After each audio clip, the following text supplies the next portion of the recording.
ज्यांना मासे बनवायला येत नाहीत किंवा माशाचं जेवण बनविणं थोडंसं अवघड वाटतं, त्यांच्यासाठी अगदी साध्या सोप्या पद्धतीने आज हे कोळंबीचं सार करूया. हे असं आंबट तिखट कोळंबीचं सार ना चवीला अतिशय सुरेख लागतं आणि मुख्य म्हणजे अगदी पटकन तयार होतं.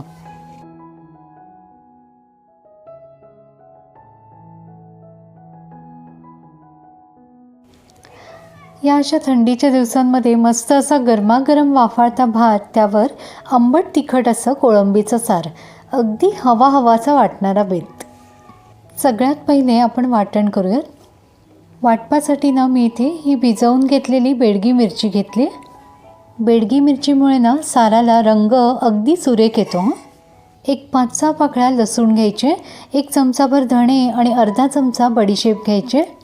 अर्धा कांदा मी इथे चिरून घातला आहे आणि आता हे आपल्याला एकदा फिरवून घ्यायचं आहे.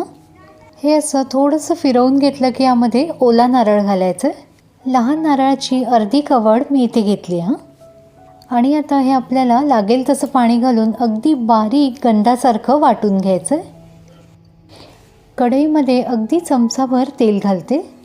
माशाच्या साराला ना तेल थोडंसं कमीच घालायचं. तेलावर आपल्याला एक 3-4 पाकळ्या ठेचून घेतलेली लसूण घालायची. लसूण हलकीशी लालसर झाली की बारीक चिरून घेतलेला अर्धा कांदा घालायचा. आपण वाटपामध्ये जरी लसूण घातली असली ना तरी फोडणीतही लसूण घालायची.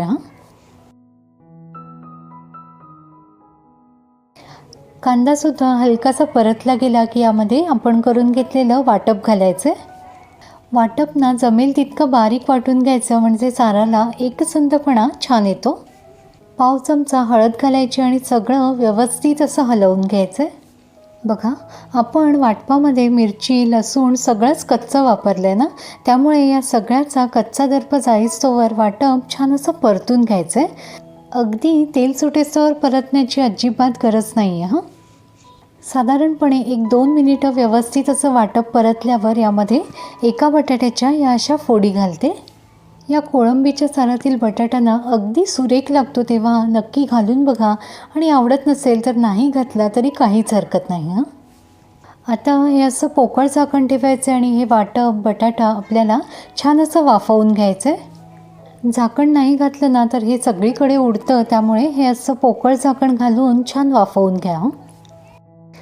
1-2 मिनिटांनी झाकण काढायचं आणि सगळं व्यवस्थित असं हलवून घ्यायचं. आता यामध्ये गरजेनुसार पाणी घालायचे. अगदी घट्टही नको आणि अगदी पातळही नको, अशी कन्सिस्टन्सी येईल इतपत पाणी घालायचं. लक्षात घ्या, आपण अजूनही कोळंबी घातलेली नाही आहे कारण बटाटा एक 80% तरी व्यवस्थित असं शिजायला हवा.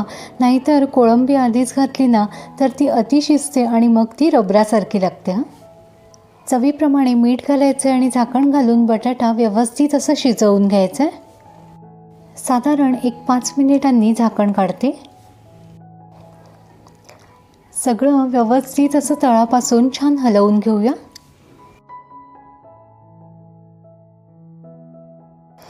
आता यामध्ये आपल्याला स्वच्छ धुवून घेतलेली कोळंबी घालायची. कोळंबी कोशासकट घातली ना तरी ही चव अगदी सुरेख येते साराला. एक 7 ते 8 आमचूलं घालायची आणि सगळं व्यवस्थित असं हलवून घ्यायचं.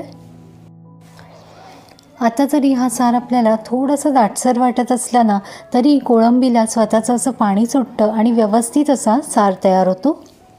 त्यामुळे लक्षात घ्या, आधीच जास्त पाणी घालायची घाई करू नका.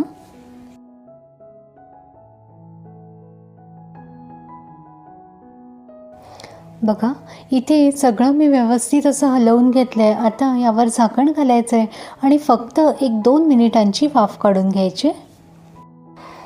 मस्त अशी दणदणीत वाफ बसली की सगळं तळापासून एकदा हलवून घेऊया. आता या साराची कन्सिस्टन्सी बघा, अगदी योग्य झाली आहे ना.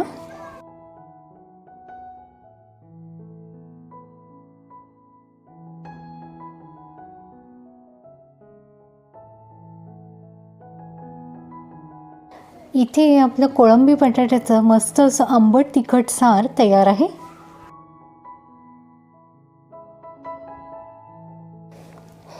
हे सार ना भाकरीसोबत तर सुरेख लागतंच, पण गरमागरम भातासोबत ना हे सार अतिशय सुरेख लागतं. तुम्ही नक्की ट्राय करून बघा.